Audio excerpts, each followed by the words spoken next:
Hello बच्चों, फिर से हम आज इकट्ठे हैं एक नया पाठ पढ़ने के लिए। पानी के प्रयोग। पानी के प्रयोग तो हम घर में ही बहुत सारे देखते हैं। नहाने के लिए पानी का प्रयोग होता है, खाना पकाने में पानी का प्रयोग होता है, बर्तन धोने में पानी का प्रयोग होता है, सब्जियों में जब हम डालते हैं, अपने किचन गार्डन में सब्जियां लगाते हैं या घास में या पौधों में, वहाँ पानी का प्रयोग होता है। तो पानी के बिना तो जीवन ही नहीं है, पानी के बिना कुछ भी संभव नहीं है। तो अब हम पाठ में पढ़ेंगे पानी के प्रयोग।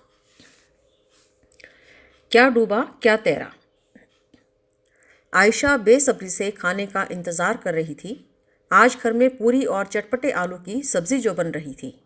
पूरी बनते देख उसे एक बात बड़ी दिलचस्प लगी। उसने देखा जब मम्मी बेली हुई पूरी गर्म तेल में छोड़ती तो पहले पूरी तेल में डूब जाती। जैसे जैसे पूरी फूलती जाती वैसे वैसे ऊपर आती जाती और तेल पर तैरने लगती। एक पूरी फूली नहीं और वह तैरी भी नहीं। यह देखकर उसने गूंदे हुए आटे की एक गोली बनाई और चपटी कर ली। उसने इस चपटे गोले को पानी से भरे बर्तन में डाला, पर यह क्या, वह तो डूब गई। अब आपने पढ़ा कि आयशा की मम्मी पूरियां बना रही थी, तो आपने अपनी मम्मी को घर में पूरी बनाते हुए देखा है। तो जब पूरी तेल में डालते हैं, गरम तेल में, तो पूरी एक बार नीचे जाती है और फिर फूलकर ऊपर आती है और तैरने लगती है, और जो पूरियां फूलती नहीं वो नीचे डूबी ही रह जाती हैं।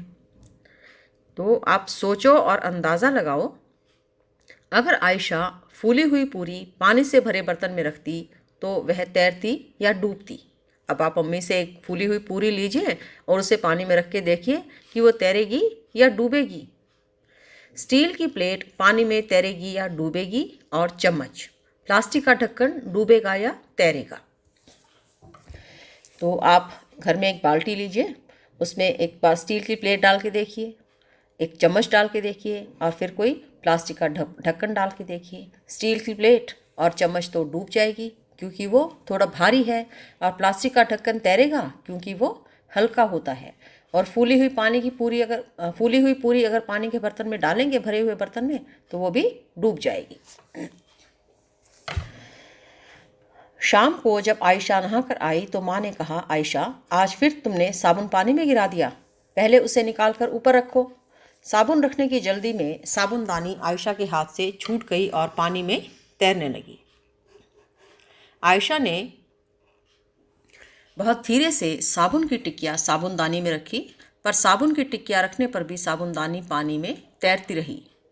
आयशा की तरह तुमने भी कभी देखा होगा कि कुछ चीज़ें पानी में डूब जाती हैं जबकि कुछ चीज़ें पानी में तैरती रहती हैं। देखो, यह कविता भी कुछ ऐसे ही सवाल उठा रही है। देखो चाचा इस सुई को तैराना चाहा डूबी, पर भारी भरकम जहाज तो तैरता, उसमें क्या खूबी। लोहे का भारी जहाज है सदा तैरता पानी में, सुई हल्की फिर भी डूबी, बहती नहीं रवानी में। अब ये बच्चा सोच रहा है, मैंने सुई को पानी में डाला कि वो तैरे, लेकिन वो तो डूब गई, और वो इतनी छोटी सी है और इतनी पतली है, और इतना बड़ा भारी जहाज वो पानी में तैर जाता है और सुई नहीं तैरी। तो ये प्रश्न हर बच्चे के, छोटे बच्चे के दिमाग में आएंगे, क्योंकि जब तक आप आगे नहीं पढ़ेंगे घनत्व के बारे में, तब तक ये चीज़ें आपको हैरान करेंगी।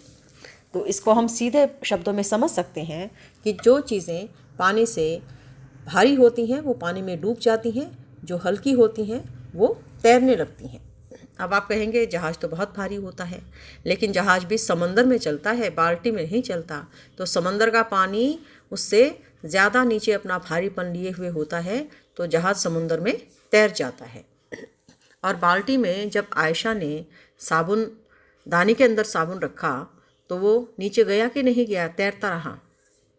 ये आप करके देखिए, अकेला साबुन डाला वो डूब गया या तैरा, ये भी आप अपने घर में करके देखिए। ऊपर भी आपको कुछ प्रयोग बताए हैं कि आप स्टील की प्लेट डाल के देखिए, चम्मच डाल के देखिए, एक फूली हुई पूरी जो तेल में तो तैरी है लेकिन पानी में भी क्या तैरेगी, वो भी आप डाल कर देखिए। अब ये सब बातें अगर मैं आपको बताऊं कि कौन सी चीज़ तैरेगी, कौन सी चीज़ डूबेगी, तो शायद उतना इंटरेस्टिंग नहीं लगेगा, लेकिन जब आप ये खुद करके देखेंगे तो आपको बहुत ही अच्छा लगेगा और आगे भी उसके बारे में जानने की, समझने की आपकी इच्छा होगी। करके देखो। अब आपने करके देखना है। कक्षा में 4-5 दोस्तों के समूह बनाकर यह प्रयोग करो। तुम्हें चाहिए पानी से भरा एक बड़ा बर्तन और तालिका में लिखी चीज़ें। अब आपने 4-5 दोस्तों ने इकट्ठे होकर ये प्रयोग करना है। अब पानी से भरे बर्तन में ये चीज़ें एक एक करके डालो और देखो क्या होता है।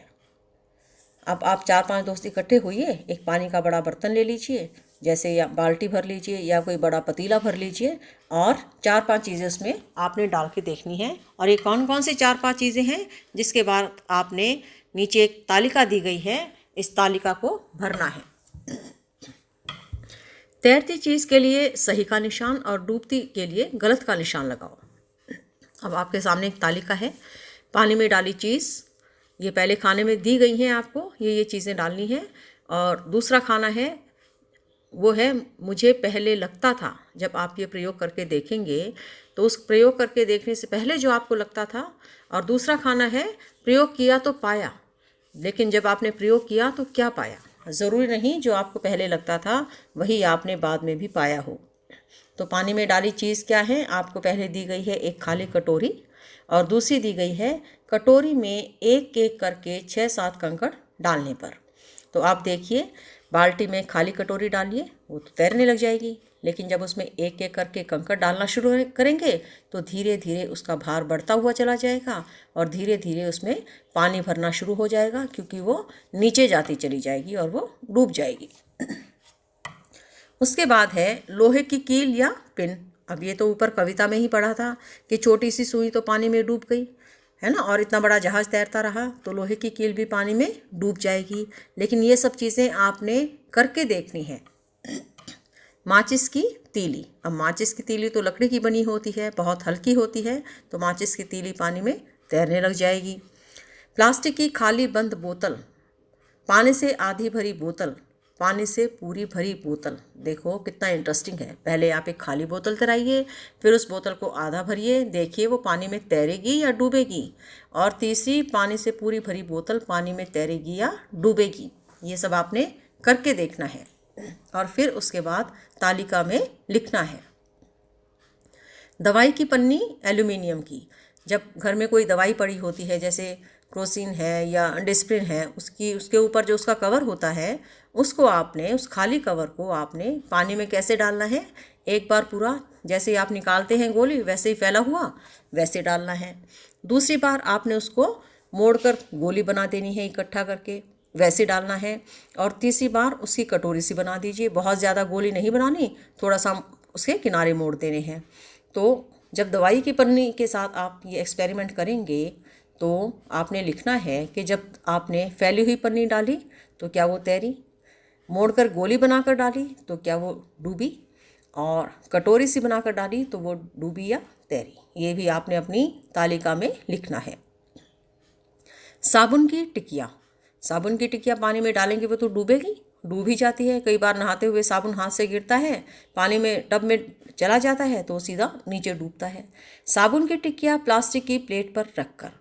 अब प्लास्टिक की प्लेट तो तैरती है, अगर हम खाली प्लास्टिक की प्लेट रखेंगे पानी के ऊपर तो वो तो तैरेगी, लेकिन अगर उसके ऊपर हम साबुन रख देंगे तो क्या वो तैरेगी या डूबेगी। तो ये आप बच्चे करके देखेंगे। बर्फ़ का टुकड़ा। बर्फ़ का टुकड़ा अब डाल के देखिए, जब हम शिकंजी बनाते हैं गर्मियों में कुछ ठंडा करने के लिए, कोई भी शेक बनाते हैं पानी वाला, तो उसमें बर्फ़ डूबती है या तैरती है। अब आप ध्यान कीजिए, अपने किचन में जाके देखिए, खुद बना के देखिए और इस तालिका में भरिए। अपने साथी के समूह से भी पता करो क्या तैरा क्या डूबा, लिखकर पूरा करो। अब कुछ तो आपने प्रयोग किए अपने घर में अपने आप किए, कुछ आपके दोस्तों ने किए अपने अपने घर में, और कुछ आप सभी साथियों ने मिलकर इकट्ठे किए। तो सभी आपस में एक दूसरे से बातें कीजिए कि किसने क्या चीज़ तैराई, तो क्या डूबा क्या तैरा। और ये तालिका भी आपके सामने दी गई है, इनके प्रयोग को भी आपने तालिका में सभी दोस्तों ने आपस में पूछना है कि क्या तैरा क्या डूबा, और तालिका में भरना है। अब नीचे आपको खाली स्थान दिए गए हैं, इन खाली स्थानों को आपने भरना है। लोहे की कील पानी में डैश गई। अब आपने लिखना है तैरी या डूब गई, जबकि कटोरी डैश। मुझे लगता है यह इसलिए हुआ होगा क्योंकि एक लंबा खालिस्तान। क्योंकि अब आपने बताना है कि लोहे की कील पानी में क्यों डूबी और कटोरी क्यों तैरी। क्योंकि कोई चीज़ भारी होगी पानी से और कोई हल्की होगी। जैसा कि मैंने आपको बताया था कि भारी चीज़ें डूब जाती हैं और हल्की चीज़ें तैरने लगती हैं। प्लास्टिक की खाली बोतल तो पानी में खालिस्तान आ गया। ये आपने खुद भरना है कि प्लास्टिक की खाली बोतल पानी में डूबी या तैरी। अब आप देखो प्लास्टिक कितना हल्का होता है तो वो ज़रूर तैरी ही होगी। पानी से पूरी भरी बोतल, इसलिए अब आपने खालिस्तान भरना है। क्योंकि ये प्रयोग आपने घर में करके देखे हैं। अब ये आपको करके देखने हैं। बाल्टी में भर के आपने देखना है पानी, खाली बोतल, आधी भरी बोतल और पूरी भरी बोतल, और ये खालिस्तान भी आपने भरने हैं। दवाई की पन्नी जब फैली हुई थी तब फिर खालिस्तान आ गया। तब क्या हुआ, वो डूबी या तैरी। खूब दबाकर गोली जैसी बनाने पर फिर खालिस्तान आया, डूबी या तैरी। यह इसलिए हुआ होगा क्योंकि फिर बहुत बड़ा खालिस्तान आपने भरना है कि ऐसा क्यों हुआ होगा। यह जादू तो नहीं। आयशा सुबह उठी तो पता चला कि अम्मी को बुखार है। पापा ने अम्मी के लिए चाय बनाई और दवाई खिलाने लगे। उन्होंने आयशा से कहा, अंडे उबलने के लिए रख दो। हाँ, पानी में थोड़ा नमक डाल देना। आयशा ने बर्तन में पानी डालकर नमक डाला तो कुछ ज़्यादा ही गिर गया। तब उसने देखा कि बर्तन की तली पर बैठे अंडे अब थोड़ा ऊपर पानी में तैरने लगे। एक गिलास या किसी बर्तन में पानी लो, उसमें एक साबुत नींबू डालो, आधा आधा चम्मच करके उसमें नमक डालो। क्या नींबू को पानी में तैरा पाए? तुम्हें क्या लगता है नमक डालने पर नींबू तैरा होगा? क्योंकि अब नीचे आपको एक बच्चे को तैरते हुए दिखाया गया है, वो समुद्र में तैर रहा है। मृत सागर, ये कौन सा सागर है? ये मृत सागर है। मृत सागर कौन सा होता है? इसमें बहुत बहुत ज़्यादा नमक होता है। वैसे तो सभी समुद्रों में बहुत नमक होता है। समुद्र का पानी खारा होता है क्योंकि वो नमकीन होता है, लेकिन मृत सागर में बहुत ही ज़्यादा पानी है। इतना पानी कि 1 लीटर में 300 ग्राम नमक उसमें होता है, 1 लीटर मृत सागर के पानी में। तो आप देख लीजिए कितना नमक है। वैसे तो सभी सागरों के पानी में नमक होता है, लेकिन मृत सागर दुनिया का सबसे नमकीन सागर है। इतना नमकीन कि लगभग 1 लीटर पानी में 300 ग्राम नमक। क्या इतना नमकीन पानी चख भी पाओगे? बहुत ही कड़वा लगेगा। सबसे मज़े की बात तो यह है कि मृत सागर में हम ऐसे तैर सकते हैं जैसे आराम से लेटे हों। याद है नींबू को तुमने नमक के पानी में तैराया था। अब आयशा को जब उसके पापा ने अंडे उबालने के लिए कहा और उसमें नमक डालने के लिए कहा पानी में, तो आयशा ने क्या किया, बर्तन में पानी में जब नमक डाला तो नमक उससे ज़्यादा गिर गया। तो उसके बाद देखा कि अंडे जो थे वो ऊपर तैरने लगे। इसका मतलब क्या हुआ? और नींबू भी ऐसे, जैसे नमक डाला तो नींबू भी तैरने लगा। ऐसा क्यों हुआ? क्योंकि जब हमने नमक डाला उसमें और वो नमक थोड़ा ज़्यादा मात्रा में था तो पानी भारी हो गया, और उसके बाद जो नींबू था, नींबू हल्का हो गया, अंडे भी हल्के हो गए, तो वो तैरने लगे। क्या घुला क्या नहीं। आयशा का चचेरा भाई हामिद उसके साथ खेलने आया। उसने आते ही शक्कर पारे की फरमाइश की। अम्मी ने कहा, मैं पहले बाजार हो आऊँ, आकर शक्कर पारे बना दूंगी। तब तक एक बर्तन में 2 गिलास पानी लेकर उसमें 1 कटोरी शक्कर घोल कर रखो। हामिद ने सोचा, जल्दी ही कर लूँ, फिर टीवी देखूंगा। अब हामिद ने कहा, मुझे तो शक्कर पारे खाने हैं। तो अम्मी ने कहा कि मैं पहले बाजार जा रही हूँ और उसके बाद फिर लौट कर बना दूंगी, तब तक तुम शक्कर घोल कर रखो पानी में। अगर आपको मम्मी बोले कि पानी में शक्कर घोल कर रखो, तो आप जल्दी जल्दी आप खोलेंगे टीवी देखने के लिए कि मैं जल्दी से काम कर लूँ, फिर टीवी देखूंगा। तो आप जल्दी खोलने के लिए क्या करेंगे बताइए? अब उसके लिए तो आप ये कर सकते हैं कि या तो पानी थोड़ा गर्म ले सकते हैं, थोड़ा पानी थोड़ा गर्म लीजिए, उसमें शक्कर जल्दी घुल जाएगी। या फिर शक्कर को आप पहले पीस सकते हैं और पीसने के बाद वो जल्दी घुल जाएगी। तो और कोई उपाय भी आपको पता है तो वो भी आप करके देख सकते हैं, क्योंकि अगर बहुत ठंडा पानी लेंगे तो उसमें शक्कर बहुत देर से घुलेगी। अब आपने करना है, 3-4 साथियों के समूह बनाओ। प्रयोग के लिए 4-5 गिलास और तालिका में लिखी चीज़ें इकट्ठी करो। हर गिलास में थोड़ा पानी डालो, कोई एक चीज़ एक गिलास में डालो और मिलाओ, जो देखो उसे तालिका में लिखो। अब आपने ये प्रयोग करके देखना है और आपने खुद ही प्रयोग करने के बाद तालिका भरनी है, ना कि मेरे बताने पर तालिका भरनी है। तो इसमें आपको तालिका में 3 खाने दिए गए हैं। पहले खाने में चीज़ों के नाम लिखे गए हैं। दूसरे खाने में आपने लिखना है, करके देखना है कि ये घुला या नहीं घुला। और तीसरे खाने में 2-3 मिनट रखने पर क्या हुआ ये आपने लिखना है। तो सबसे पहले नमक दिया गया है, आपने पानी में नमक मिलाना है, तो आपने लिखना है घुला या नहीं घुला। नमक तो बहुत जल्दी घुल जाता है, और अगर उसको 2-3 मिनट रखेंगे तो क्या होगा, तो भी वो घुला ही रहेगा। फिर मिट्टी दे दी। अच्छा, मिट्टी पानी में डालनी है, वो घुली या नहीं, तो मिट्टी घुल तो जाएगी, लेकिन जब 2-3 मिनट बाद रखेंगे तो वो फिर जाकर नीचे बैठ जाएगी। वो पूरी तरह नहीं घुलती, वो फिर बाद में नीचे बैठ जाती है। तो इसका बहुत अच्छा उदाहरण मैं आपको देती हूँ। जब भी हम गंगा जल लाते हैं हरिद्वार से, तो गंगा जल जब घर में रखा रहता है तो उसमें कुछ समय बाद जो उसकी रेत होती है वो नीचे बैठ जाती है और हिलाने पर फिर से मिल जाती है। तो जब हम 2-3 मिनट रखेंगे तो वो मिट्टी नीचे बैठने लग जाएगी। चॉक पाउडर भी घुल जाएगा, और 2-3 मिनट रखने पर क्या होगा चॉक पाउडर का, वो आप देखेंगे कि क्या वो भी नीचे बैठ जाएगा। 1 चम्मच दूध। अब दूध क्या होता है, दूध तो पानी में डालेंगे और पानी जैसा ही हो जाएगा। दूध और पानी बिल्कुल अच्छे से मिल जाएंगे। आप फिर दूध और पानी को अलग नहीं कर सकते, वो इस तरीके से मिल जाएंगे। मम्मी कई बार डांटती है ना दूध वाले को, भैया कितना पानी मिलाया है दूध में, है ना, क्योंकि वो अलग तो हो नहीं सकता। और जब 2-3 मिनट बाद रखेंगे तो क्या होगा, कुछ भी नहीं होगा। दूध और पानी इकट्ठे ही रहेंगे क्योंकि वो आपस में मिल चुके हैं। तेल। अब तेल पानी में डालते हैं तो क्या होता है, तेल पानी में घोलिए घोलिए घोलिए, घुलता ही नहीं, ऊपर ही रहेगा।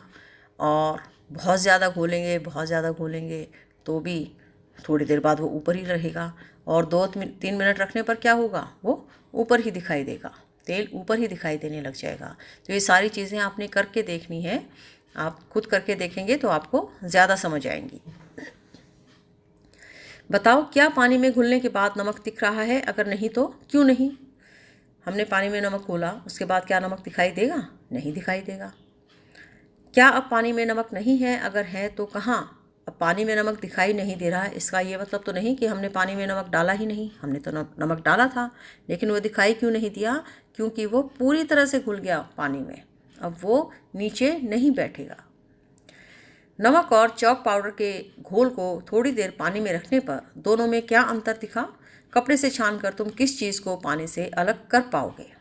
अब चॉक पाउडर तो जब हम कपड़े से छानेंगे तो ऊपर आ जाएगा, लेकिन नमक ऊपर नहीं आएगा। नमक क्योंकि पानी में घुल चुका है, घुलनशील है पानी में, तो नमक नहीं आएगा और चॉक पाउडर छलनी के ऊपर रह जाएगा। बहुत सी चीज़ें ऐसी हैं जिन्हें हम स्पष्ट रूप से घुलनशील या अघुलनशील नहीं कह सकते। अब घुलनशील क्या है? घुलनशील चीज़ें जो पानी में घुल जाती हैं, और जैसे कि नमक है। और अगर चीनी भी हम घोल देंगे, शक्कर को भी घोल देंगे, जब वो पूरी घुल जाएगी, एक बार पूरी पिघल जाएगी, पूरी घुल जाएगी, तो शक्कर भी ऐसे ही उसमें अच्छे तरीके से मिल जाएगी। बाद में जब छलनी से छानेंगे तो बाहर नहीं रहेगी। जैसे हम शिकंजी बनाते हैं, उसमें चीनी भी डालते हैं, उसमें नमक भी डालते हैं, और जब वो अच्छे से घुल जाती है तो फिर वो पानी में ही रहती है, छानने के बाद भी अलग नहीं होती। लेकिन कुछ चीज़ें जैसे चॉक का पाउडर है, वो पूरी तरह से नहीं घुलता, तो उसको जब हम कपड़े से छानेंगे तो वो ऊपर दिखाई देगा। तो ये बहुत ही अच्छा चैप्टर है बच्चों, इसको पढ़ने के बाद आपको बहुत सारी चीज़ें समझ में आएंगी। ये हैं पानी के प्रयोग, ना कि जैसा मैं पहले बता रही थी कि नहाने का या खाना पकाने का, वो भी पानी इस्तेमाल करते हैं उस तरीके से हम। लेकिन यहाँ पे जिन प्रयोग की बात की थी वो की थी कि कौन सी चीज़ें पानी में घुलनशील हैं और कौन सी नहीं हैं, कौन सी भारी हैं, कौन सी हल्की हैं। घुलनशील का मतलब जो घुल जाए और बाद में अलग ना हो, और अघुलनशील का मतलब जो एक बार घुल जाए लेकिन बाद में भी अलग हो सकती है। आयशा और हामिद में बहस छिड़ गई। आयशा को लगा कि चम्मच से हिलाने पर तेल पानी में घुल गया। हामिद बोला, तेल की पीली पीली नन्ही बूंदें अभी भी दिख रही हैं। आयशा बोली, चलो थोड़ी देर रखने के बाद देखते हैं। अब आपको ऊपर हमने बताया था कि तेल को जब पानी में मिलाएंगे तो क्या होगा। तो आयशा ने जब पानी में तेल मिलाया चम्मच से, तो हिलाने पर तेल पानी में घुल गया। लेकिन हामिद कहता, तेल की पीली पीली नन्ही बूंदें तो अभी भी दिख रही हैं। तो फिर आयशा ने कहा, अच्छा चलो थोड़ी देर रख के देख लेते हैं, फिर पता लग जाएगा। तुम्हें क्या लगता है कि तेल पानी में घुल पाया या नहीं, क्यों? तेल पानी में, अब आपको मैं एक बहुत अच्छा उदाहरण देती हूँ कि जब हम मम्मी कोई ऐसी सब्ज़ी बनाती हैं या होटल में आप खाते हैं सब्ज़ी जिसमें ज़्यादा तेल डला हुआ हो, कोई फ्राइड चीज़ हो, तो आप देखेंगे वो सब्ज़ी में भी तेल ऊपर तैरता रहता है ना। जब आप उसको चम्मच से मिलाएंगे तो एक बार मिल जाएगा, लेकिन थोड़ी देर बाद फिर ऊपर आ जाएगा, तेल अलग से दिखाई देने लगेगा। तो तेल पानी में ऊपर ही तैरेगा। बूंदों की रेस। आयशा ने अपने टिफ़िन के ढक्कन पर एक साथ 2 बूंदें तेल की टपकाई। उसी के पास पानी की बूंदें और शक्कर के घोल की बूंदें भी टपकाई। टिफ़िन के ढक्कन को टेढ़ा करने पर कुछ बूंदें तेजी से बहकर आगे निकल गई, जबकि कुछ पीछे रह गई। अब आप भी करके देख सकते हैं। एक बूंद तेल की डालिए, एक बूंद पानी की डालिए और एक बूंद शक्कर मिले हुए गाढ़े पानी की घोल की डालिए। तो यह करके देखिए और देखिए कौन सी बूंद सबसे पहले, जब आपने ढक्कन टेढ़ा किया, सबसे पहले कौन सी बूंद बह के आगे निकली। अब जाहिर सी बात है कि पानी की बूंद सबसे पहले गई होगी। अब तेल क्योंकि पानी में तैरता है, थोड़ा गाढ़ा होता है, पानी इतना गाढ़ा नहीं होता, तो तेल की बूंद थोड़ा सा धीरे आएगी। और शक्कर वाले पानी की बूंद, शक्कर वाले घोल की बूंद, अगर शक्कर का घोल बहुत ही गाढ़ा है तो बहुत ही धीरे धीरे आएगी। अगर वो पतला है तो वो भी जल्दी बह जाएगी। तुम भी यह करके देखो और बताओ कौन सी बूंद सबसे आगे निकली, ऐसा क्यों हुआ होगा। अब कोई बच्चा शक्कर का घोल बनाएगा, किसी का गाढ़ा बनेगा, किसी का पतला बनेगा, लेकिन अगर एक जैसा बना के देखेंगे एक ही नाप से, तो आप फिर ये घर पे प्रयोग करके देखिए कि कौन सी बूंद सबसे पहले आगे निकली। पानी कहाँ गया। एक दिन आयशा की अम्मी चाय बना रही थी। वे पानी चूल्हे पर रखकर भूल गई। उन्होंने थोड़ी देर में आकर देखा तो कुछ ही पानी बर्तन में रह गया था। सोचो बाकी का पानी कहाँ गायब हो गया। सोचो चिट्टी बाबू और चिन्ना बाबू के घर में आम पापड़ बनाने के लिए उसे धूप में क्यों रखा होगा है। तुम्हारे घर में कौन सी चीज़ें धूप में रखकर बनाई जाती हैं। अब ऐसा तो हमारे साथ भी कई बार होता है कि किचन में चाय के लिए पानी चढ़ा दिया, इतने में फ़ोन आ गया या कोई और काम याद आ गया, कोई और काम करने चले गए, बच्चों ने आवाज़ दे दी, मम्मी मेरा ये नहीं मिल रहा, और पानी गैस पे रखा रह गया। तो कुछ देर बाद समझ आता है या तो पानी बहुत थोड़ा रह जाता है और देर हो जाए तो पूरा ही पानी जल जाता है। तो ऐसा क्यों होता है। पानी तो हमने पतीले में रखा था, हमने तो पतीला उठाया भी नहीं, हिलाया भी नहीं वहाँ से, तो वो पानी कहाँ गायब हो गया। अब चिट्टी बाबू और चिन्ना बाबू को आपने चौथे पार्ट में पढ़ा था कि उन्होंने आम पापड़ बनाने के लिए उनको कैसे परत बनाकर सुखाया था। थोड़ा याद आया ना आपको। और वो भी धूप में सुखाया था जब तेज धूप थी। तो धूप में क्यों रखा होगा, ताकि वो सूख जाएं, बहुत अच्छे से सूख जाएं, उनकी नमी पूरी निकल जाए, वो नम ना रहें, ताकि वो बिल्कुल ठीक से बने, खराब ना हो। इसी तरीके से पानी भी जब हमने गैस पे रखा तो बहुत गर्म हो गया और गर्म होने से उसमें भाप बन गई। और भाप क्या है, वो भाप ही पानी है, लेकिन वो भाप बनकर भाप की शक्ल में जब ऊपर उठता है तो हमें उसमें पानी नहीं दिखाई देता। लेकिन इसको आप कैसे देख सकते हैं, अगर पानी के ऊपर, बर्तन के ऊपर हम ढक्कन लगा दें तो वो ढक्कन हटाकर देखिए, वहाँ से फिर पानी की बूंदें गिरने शुरू हो जाएंगी। तो पानी भाप की शक्ल में गायब हो गया। तुम्हारे घर में कौन सी चीज़ें धूप में रखकर बनाई जाती हैं। अब आप देखिए घर में मम्मी क्या क्या धूप में रखकर बनाती है। जब दाल की मंगोड़ियाँ बनाती है वो भी धूप में सुखाती है, जब आलू के चिप्स बनाती है वो भी धूप में सुखाती है। तो इस तरीके से जो भी चीज़ें हम घर में स्टोर करके रखते हैं, थोड़ा ज़्यादा दिन तक हम सोचते हैं कि ये रखी रहें घर में, तो उसको धूप में ही सुखाते हैं। हम कोई आंवला कैंडी बनाते हैं या कुछ और बनाते हैं, वो भी धूप में ही सुखाते हैं। तो आप अपने घर में देखिए कि क्या क्या चीज़ें मम्मी घर में धूप में सुखाकर बनाती हैं। पापड़ भी। डांडी यात्रा। यह घटना 1930 की है, भारत की आज़ादी से पहले। बहुत सालों से अंग्रेज़ों ने आम लोगों के नमक बनाने पर रोक लगाई हुई थी। ऊपर से नमक पर भारी टैक्स भी लगा दिया। इस कानून से तो लोग अपने घर के इस्तेमाल के लिए भी नमक नहीं बना सकते थे। भला बताओ, नमक जैसी चीज़ के बिना गुजारा कैसे हो? लोगों को मजबूरी में दुकानों से महंगा नमक खरीदना पड़ता था। इस बात से लोग बहुत नाराज थे।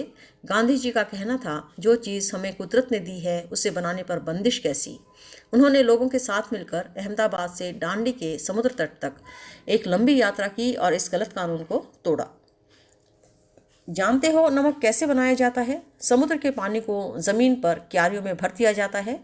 तेज धूप में पानी सूख जाता है और नमक के ढेर वहीं रह जाते हैं। अब ये 1930 बहुत पहले की बात है, हमारे देश के आज़ाद होने से पहले की। तो उस समय अंग्रेज़ों ने क्या किया कि नमक बनाने पर रोक लगा दी और जो नमक हमें मार्केट में बाज़ार में मिलता था उस पर बहुत भारी टैक्स लगा दिया, जिससे नमक बहुत महंगा हो गया। अब नमक जैसी बिल्कुल साधारण चीज़, लेकिन जो बहुत ज़्यादा इम्पॉर्टेंट भी है, अगर खाने में नमक ना हो तो उसका कोई स्वाद ही नहीं आएगा।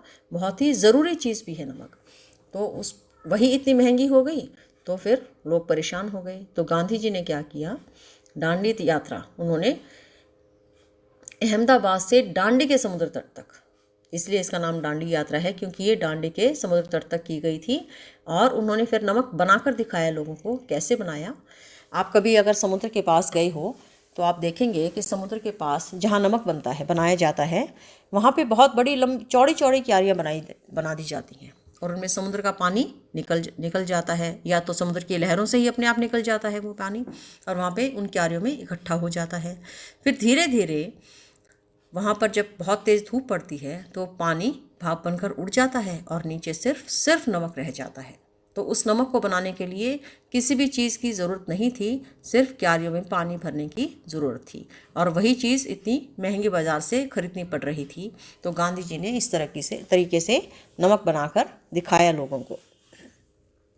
आप ये चीज़ घर में भी करके देख सकते हैं कि एक गिलास पानी में आप नमक घोलिए, थोड़ा ज़्यादा नमक घोलना है, और उसको धूप में एक लंबी ट्रे में रख दीजिए जिसमें उसकी बिल्कुल पतली सी लेयर बने, और उसको बिल्कुल तेज़ धूप में छोड़ दीजिए। आप देखेंगे, या उसे आप गैस पर भी रख सकते हैं, कि पानी तो उड़ जाएगा और नमक जो है वो नीचे ही रह जाएगा। लेकिन ये ध्यान रखना है कि इस पानी में नमक बहुत ज़्यादा होना चाहिए, तभी वो नमक नीचे आपको अच्छे से दिखाई देगा। हम क्या समझे?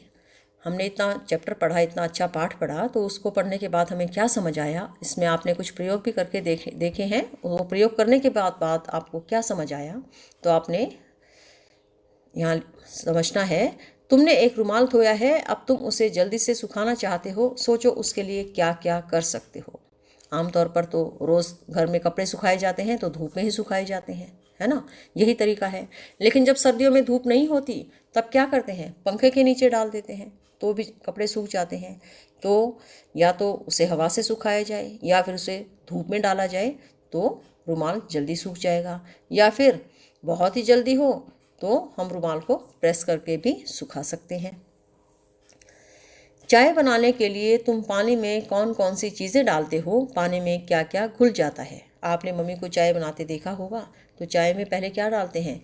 पत्ती डाल देती हैं, चाय की पत्ती, चीनी डाल देते हैं, दूध डाल देते हैं और उसको उबाल देते हैं। लेकिन जब हम छानते हैं, पानी में चीज़ें तो डली, चाय की पत्ती, चीनी और दूध, लेकिन जब हम उसको छानेंगे तो उसमें हमें ना तो कहीं चीनी दिखाई देती है, ना ही कहीं दूध अलग से दिखाई देता है। हमें सिर्फ उसमें पत्ती ही दिखाई देती है ना? ऐसा ही होता है ना? तो क्या क्या उसमें घुल गया? दूध और चीनी उसमें घुल गई और पत्ती उसमें अलग से रही, वो उसमें घुली नहीं। तुम्हें मिश्री के टुकड़े दिए गए हैं, उन्हें जल्दी घोलने के कुछ तरीके लिखो। अब मिश्री के टुकड़े थोड़े बड़े होते हैं, मोटे होते हैं, तो वो जल्दी से कैसे घोले जा सकते हैं? मिश्री को तो थोड़ी देर पानी में रखना पड़ेगा, वो थोड़ी देर पानी में रह के घुलेगी, फिर उसको चम्मच से हिलाएंगे तब वो घुलेगी। लेकिन ये तो जल्दी नहीं होगा। तो जल्दी करने के लिए हम या तो मिश्री को पीस सकते हैं, उसको पीस कर मिलाएंगे तो वो जल्दी घुल जाएगी, या फिर वही है, पानी थोड़ा गर्म लेंगे, उसमें मिलाएंगे तो वो घुलेगी। तो ये सब चीज़ें आप करके देखेंगे तो आपको ज़्यादा अच्छे से समझ आएंगी प्रयोग। तो मुझे उम्मीद है बच्चों कि आपको ये पाठ बहुत अच्छे से, इसमें जो चीज़ें पढ़ी आपको समझ आई होंगी कि कुछ चीज़ें पानी में क्यों तैरती हैं, कुछ चीज़ें पानी में क्यों डूबती हैं, बड़ी होने के बाद भी तैर जाती हैं और छोटी होने के बाद भी डूब जाती हैं। हम कागज़ की नाव बनाकर जब पानी में तैराते हैं बारिश के पानी में, तो वो भी तैर जाती है, डूबती नहीं है ना। तो ये प्रयोग जब आप करके देखेंगे, अपनी मम्मी के साथ करेंगे, आपस में दोस्तों में बैठकर करेंगे, तब आपको चीज़ें ज़्यादा अच्छे से समझ आएंगी और इंटरेस्टिंग भी लगेंगी। तो आज का हमारे ये पाठ यहीं पे ख़त्म होता है, पानी के प्रयोग। और किसी दूसरे पाठ के साथ, अगले पाठ के साथ हम आपसे मिलेंगे। Bye bye.